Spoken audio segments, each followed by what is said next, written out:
let me ask you a question. You pay income tax, right? You pay sales tax, property tax, vehicle tax, excise tax. You know all of them. But what if I told you something crazy? What if I told you that 3 to 5% of your salary is silently taken from your pocket every single month, without filling out any tax forms, without seeing any deductions? And when this money is taken, nobody sends you a letter. Nobody informs you. That's exactly what's happening, and its name is inflation. Now, wait, you might say, inflation isn't a tax, it's just rising prices. An economic phenomenon, right? Well, partially yes. But when you look at the inside story, inflation is history's most perfect tax system because nobody notices it, nobody protests it, and most importantly, nobody can find a clear target to blame. You get angry at the grocery store owner, you resent your landlord for raising rent, you blame the gas station. But the real culprit is somewhere else entirely. So let's break down how this invisible weapon actually works. First, let me tell you a simple story. It's 2010.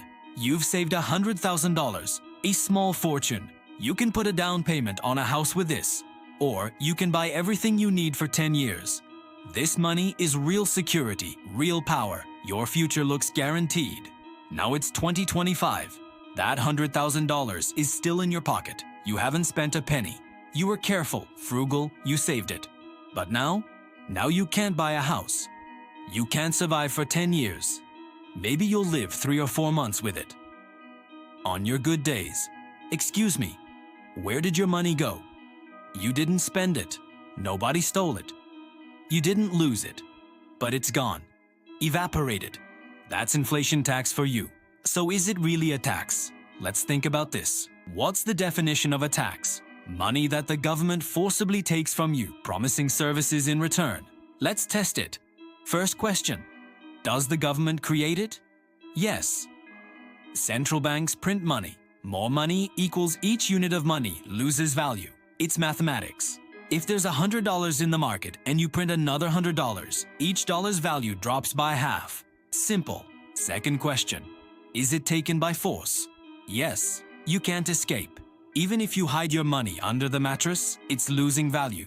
If you don't convert to gold, switch to dollars, invest in assets, it melts away. Third question. Is something promised in return? Yes. Abstract promises like economic growth, employment, development, lower interest rates.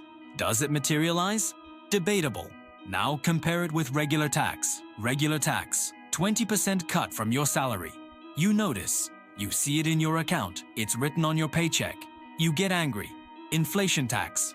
Your salary's purchasing power decreased by 20%. But there's no deduction. The same number is written on your paycheck. You just say, life got expensive. You don't get angry at the government, but at the store, your grocer, your rent. That's where the genius lies. Perfect because it's invisible. No protests, no opposition. Everyone blames someone else. So who's winning this game? The victims of inflation are workers, small savers. So who's the winner? Let's look one by one. Number 1, the government, the biggest debtor. Let's say the country has $5 trillion in debt. Inflation is 50%. A year later, the real value of this debt has halved. Because they can pay that debt with new, worthless money. If you were in their shoes and could print money to pay your debt, would you? The government does. And it's called monetary policy. Number 2, banks and borrowers. If you took out a $1 million loan today and inflation became 100%, a year later the real value of that $1 million is $500,000.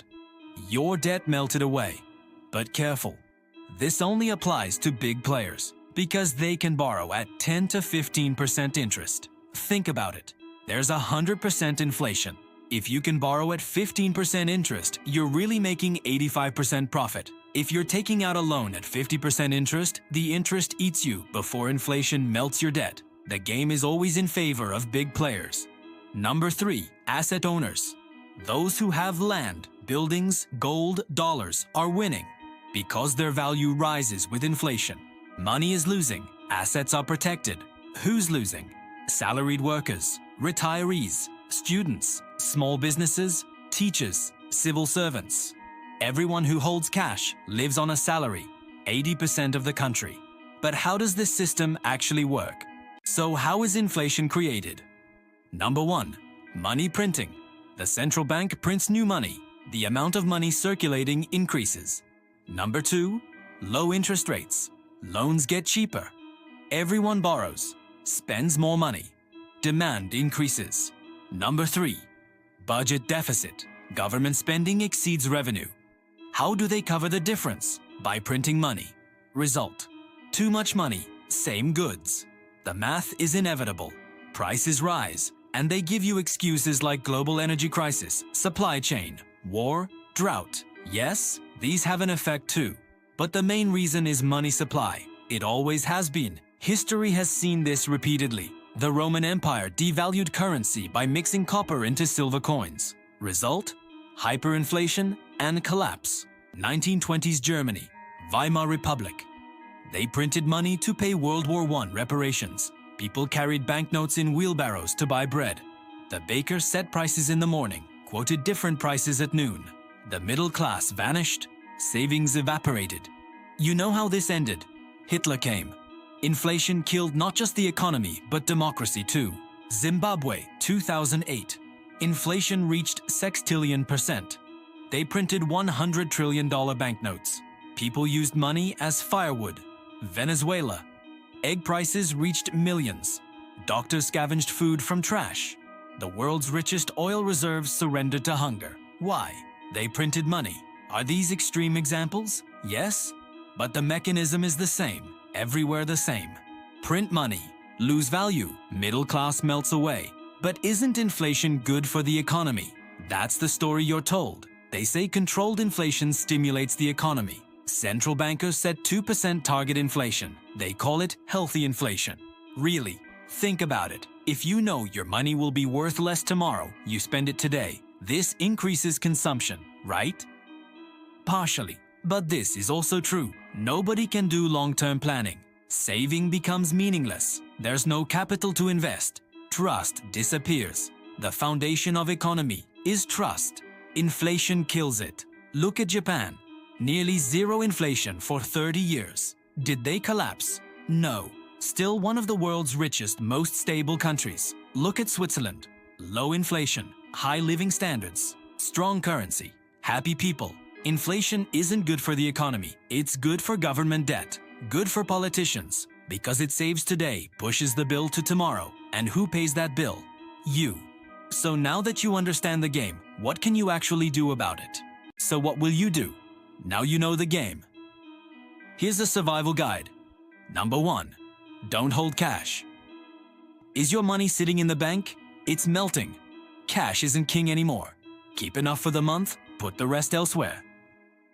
Number 2. Convert to assets. Gold, dollars, land, real estate, business, things that preserve value. Number 3. Invest in yourself. Education, skills, languages. These aren't affected by inflation. Number 4. Learn to borrow. If done right, inflation melts your debt. But careful, not high-interest consumer loans. Low-interest, asset-creating debt. Home loans work for you. Credit cards eat you. Number 5. Diversify. Don't put all eggs in one basket. Gold, foreign currency, real estate, stocks. Spread the risk. Number 6. Stay alert. Governments say inflation is temporary, under control. Look at history. They never controlled it. Track the numbers yourself. Final word. Understand this. Inflation isn't a natural disaster. It's not a flood, earthquake, or drought. Someone is making a decision. There's a money printing machine. Someone is pressing the button, and with each press, your money's value decreases. This is a choice, a policy, a decision. At least regular tax has transparency. It says we took this much from your salary. We spent it here. You argue, object, you vote. But inflation is hidden, silent. And that's why it's dangerous. When we say invisible tax, we're not speaking metaphorically. It's really invisible, can't be detected. House prices, car prices, bread prices. We say everything's going up. Wrong perspective. Money is losing value. Prices aren't rising, money is collapsing. And the culprit is inflation, the invisible tax, the silent thief, the hidden enemy. Now you know. Now you can see. What will you do? If you're not going to do anything, at least know this. Your savings are melting every day, silently, invisibly, and nobody is telling you this. But this is the truth. And knowing the truth is the first step. Protect yourself, protect your family, protect your future. Because nobody will do it for you. Looking to the future. So what will happen in the future? Will inflation stop? I have bad news. Probably not. Because the system is designed this way, government debt increases every year. Pension systems are collapsing. What's seen as the only solution? Print more money. And the cycle continues. But here's the good news. Now you know. You can see. And you can be prepared. The solution? Reduce dependency. Acquire skills. Obtain assets. Build community. Trust yourself. The inflation war isn't a lost war, but it's an individual war. The government won't protect you. You need to protect yourself. Do you think governments really want to control inflation? Or is this system working exactly as they want it to? More importantly, what are you doing? How are you protecting yourself? Share your experiences in the comments. Maybe one person's solution will inspire another. And if this video taught you something, opened your eyes, share it with your loved ones. Because knowledge is power, especially when your money is melting away, especially in a world where the system continues to silently rob you. See you in the next video. Take care of your money.